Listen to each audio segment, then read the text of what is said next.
तो वो TINA TIFA बन गया। There is a federal alternative. आप देख रहे हो, there is a federal alternative.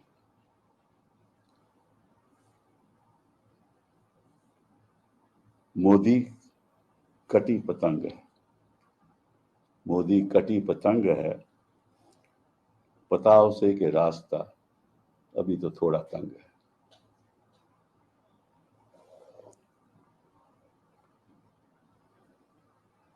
ये जो 3 एंड्स है ना, ये हमारी सरकार चलाएंगे,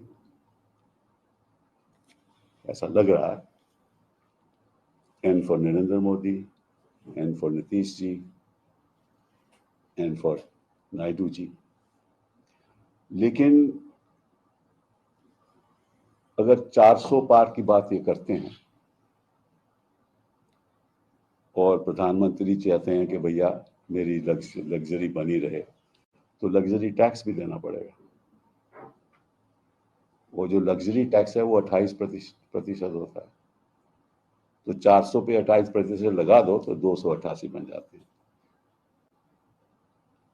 बन गए ना। अब मोदी जी तो कहते थे और चुनाव में कहते रहे कि डबल इंजन की सरकार। तो मैं मोदी जी से पूछना चाहता हूं कि आपका तो सिंगल इंजन ही नहीं रहा, आप डबल इंजन की कैसे बात कर सकते हो जब इंजन ही सिंगल नहीं रहा।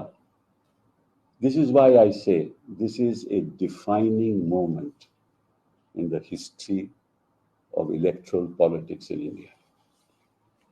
And it is my prediction, and you mark it, henceforth, in every Lok Sabha election in this country, there will be a coalition government. India as a republic is a coalition. If the center thinks that it can run a government on its own free will without taking into confidence the states and the federating units of this country, it's the end of that era. For the simple reason, the vast population of this country, 140 crore लोगों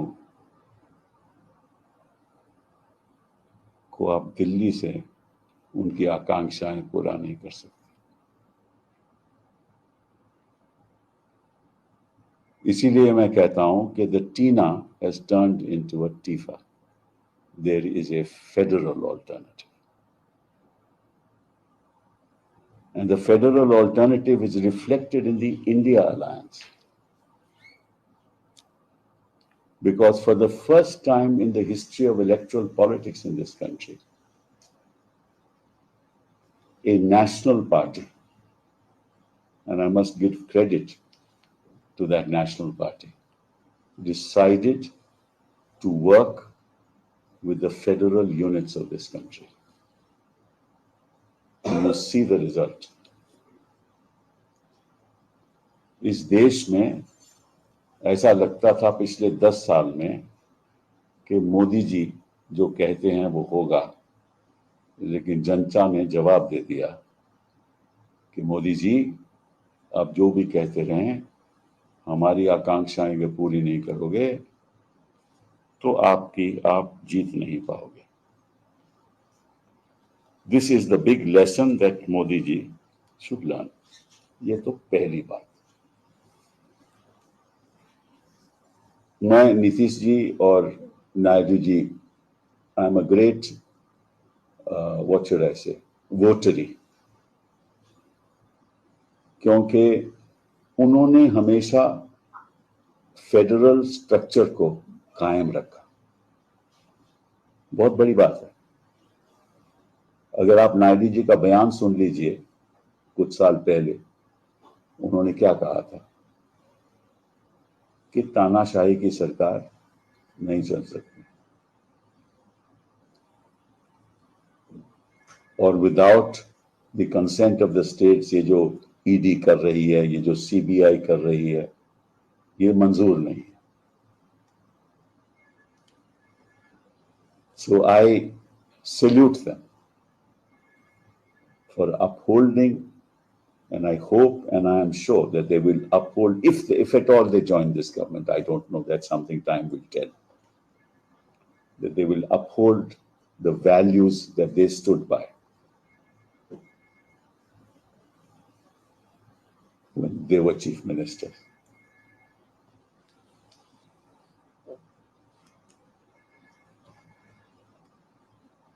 ये तो बात मैंने कह दी। अब दूसरी बात, this has been the most unequal election in the history of this country. असामान्य चुनाव हुआ, मतलब कि किसी के पास तो कुछ भी नहीं था और मोदी जी के पास सब कुछ था। धन, पैसा, करप्ट मोटिव्स, एमएलए खरीद लेना। कैसे खरीदे गए ये आप भी जानते हो, मैं भी जानता हूं। जिनको इन्होंने कहा कि 70,000 करोड़ का घोटाला किया है, उन्होंने उनको मुख्यमंत्री बना दिया। कुछ लोगों को एनसीपी को तोड़ के, कुछ लोगों को उनके खिलाफ भी ऐसे ही 70,000 करोड़ की बात की थी। मेरे ख्याल दूसरे की बात नहीं है, इनके एनसीपी की थी। तो मैसिव करप्शन, मैसिव मनी, ठीक है। उसके साथ क्या,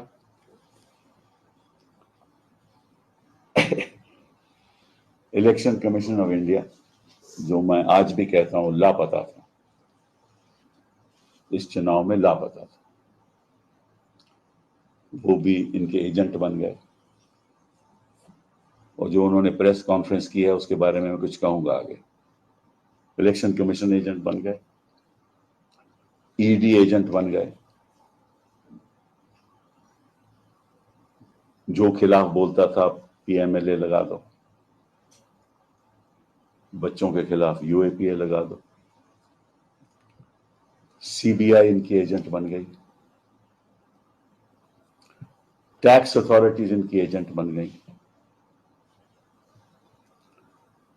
पार्लियामेंट में हम लोगों को बोलने नहीं देते थे।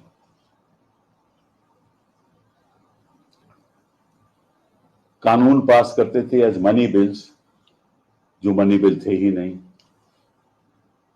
फिनेंस एक्ट में पास करते थे ताकि राज्यसभा में वोटिंग नहीं हो। गवर्नर इनके एजेंट हो गए, कोर्ट्स इनके पक्ष में फैसले देने लगे।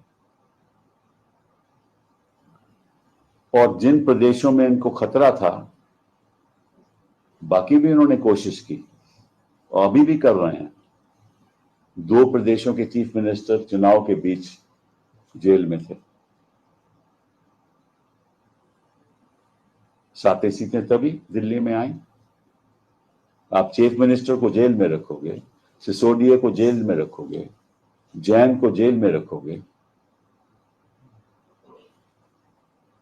और आप बाकी लोगों को नोटिस देके कि तुम्हें भी जेल भिजवा देंगे,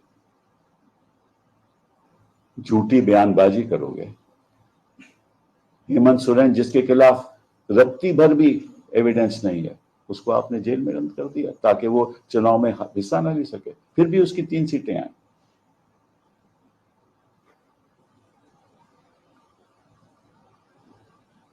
गिनी चुने सरकारें गिरा दो, 10th शेड्यूल का दुरुपयोग करो।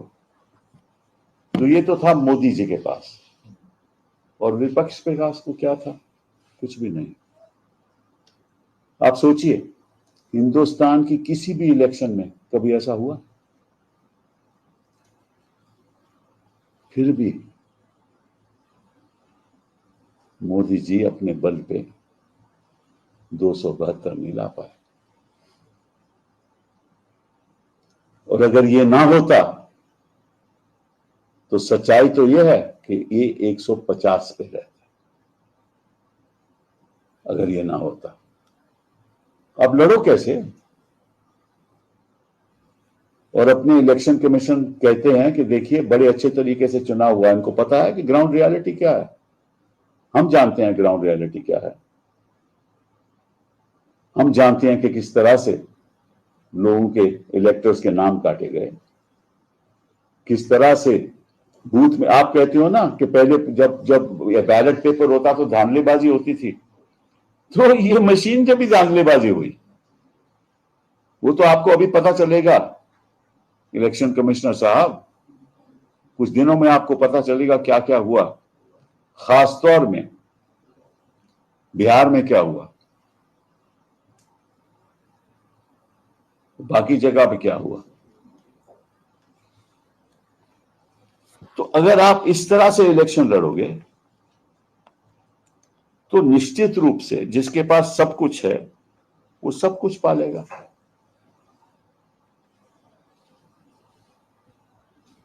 और हमारे जो लापता इलेक्शन कमीशन है कहते हैं कि जी हम तो हमेशा, अभी देखिए इलेक्शन के बाद उन्होंने प्रेस कॉन्फ्रेंस की। हालांकि जो ट्रेडिशन है वो ये है कि हर चरण के बाद इलेक्शन कमीशन प्रेस कॉन्फ्रेंस करता है, हर चरण के बाद। ये ट्रेडिशन है इलेक्शन कमीशन। उन्होंने आखिर में जाकर इलेक्शन अपनी प्रेस कॉन्फ्रेंस की। वो कहते हैं कि सब हमने बता रखा था। कैसे बता रखा था? कि आप कैलकुलेट कीजिए। अरे भैया आपके पास फिगर्स हैं, आप क्यों नहीं बताते? और कहते हैं कि हमने सामान्य तरीके से दोनों बड़े लीडर्स के बारे में कुछ नोटिस नहीं दिया, जान के नहीं दिया, क्योंकि दोनों बड़ी पार्टी के लीडर हैं। अरे भाई तुलना तो करो, वो क्या कहते थे, ये क्या कहते थे। इन पार्टी के लीडर तो साफ मतलब के नफरत के बयान देते थे। वो तो लायबल हैं, आपने रोका नहीं। मैं तो समझता हूं कि चुनाव के दौरान या चुनाव से पहले कोई भी ऐसी सिचुएशन पैदा नहीं होनी चाहिए जहां धर्म का दुरुपयोग हो।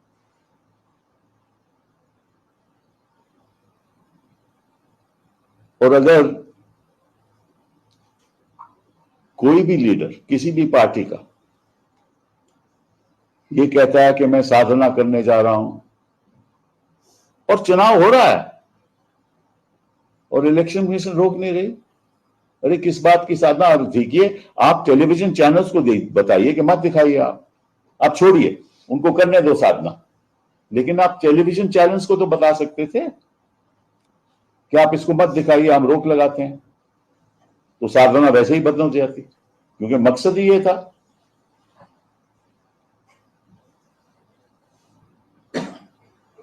और वहां कहते हैं कि वो कहते हैं कि हमें इसलिए जो दो बड़े लीडर हैं उनके प्रति हमने कोई नोटिस नहीं भेजा।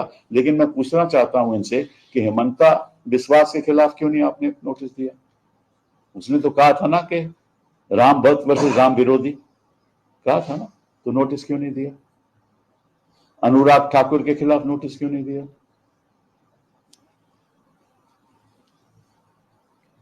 बाकी लोगों के खिलाफ नोटिस क्यों नहीं दिया? क्योंकि आप बीजेपी के एजेंट हो। जब तक इसी तरह से चुनाव की प्रतिक्रिया चलती रहेगी तब तक चुनाव पे विश्वास लोग नहीं करेंगे। हम आज भी नहीं करते कि सही तरीके से चुनाव हुए हैं। और ये सारे देश के दलों को बैठकर, और किसी ने अर्जी देकर ये बता दिया, ये अर्जी देकर विदाउट एड्रेस, और इलेक्शन कमीशन ने उसका नाम काट दिया। और वोट डालने गई तो पता ही चला कि भाई उसकी तो मृत्यु हो चुकी है। ऐसे कई उदाहरण हैं जो सामने नहीं आते। लोग चले जाते हैं, बोले कि आपकी वोट कट गई, कौन दोबारा, कौन किसके पीछे भागे? फिर बुर्का के पीछे दिखाइए कौन है। ये किस किस्म की राजनीति है?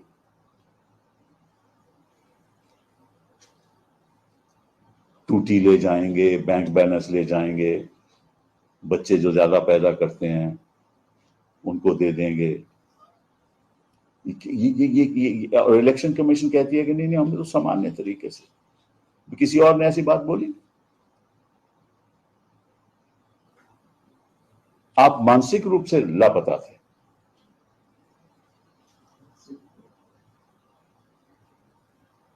और अब बात करते हैं आप लोगों के ओनर्स की, आपके नहीं, क्योंकि आपसे हम आपकी हम इज्जत करते हैं, क्योंकि आप ग्राउंड पे जो स्थिति है वो हमें बताते रहे और मीडिया चैनल्स छुपाते रहे। मैं उनसे पूछना चाहता हूं कि आप के तो रिपोर्टर थे ना जो जमीन पे जा रहे थे, चाहे वो इंडिया टुडे हो, चाहे वो कोई भी चैनल, मेन स्ट्रीम चैनल का रिपोर्टर हो, तो बताते होंगे कि असलियत क्या है। तो आपने 400 पार का ढिंडोरा क्यों पीटा? क्या आपकी मंशा क्या थी? और आज भी आपके एंकर चला रहे हैं जैसे जैसे मोदी जी की बड़ी भारी जीत हुई है, क्योंकि वो तो हिज मास्टर्स वॉइस है, वो तो ऐसे कहेंगे। इसकी पूरी इन्वेस्टिगेशन होनी चाहिए, क्योंकि ये एक स्कैम है। मैं मान ही नहीं सकता, और कोई भी अगर निष्पक्ष तरीके से इस बात को सोचे, कोई भी नहीं मानेगा कि हर एक मेन स्ट्रीम चैनल में सभी कह रहे थे कि 400 पार।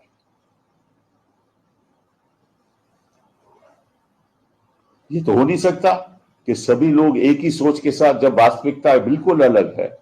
किसी ने इनको बताया नहीं, इनके अपने अपने रिपोर्टर ने आके बताया होगा कि भैया वहां तो स्थिति अलग लगती है। और फिर रोने धोने की बात नहीं है।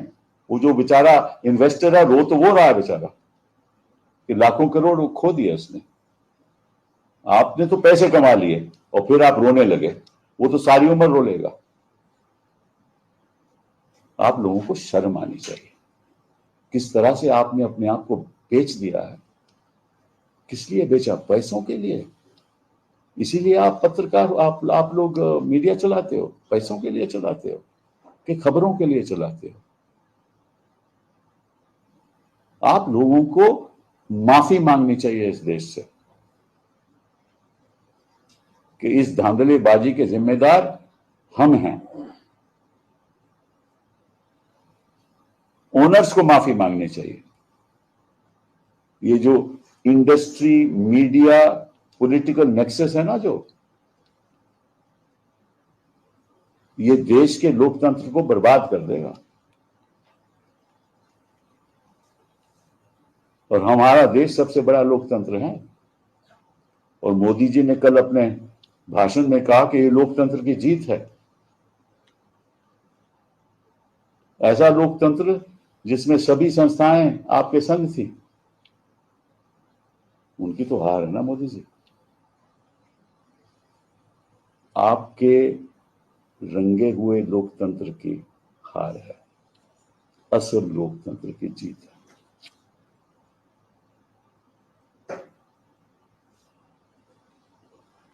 आइंदा में भी आपके बीच में आता रहूंगा, और जो भी सत्ता में होगा, कोई भी होगा,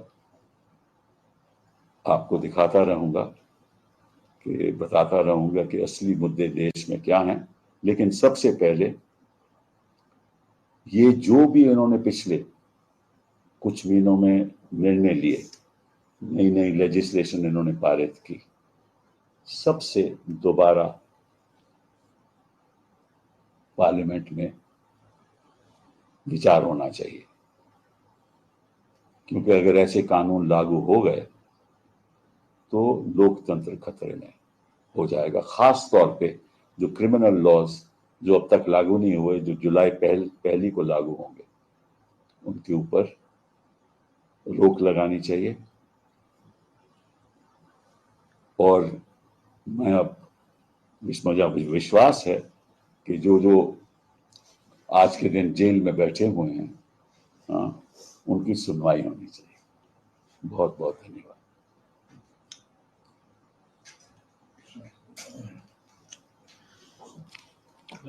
Yes. Okay, thank you.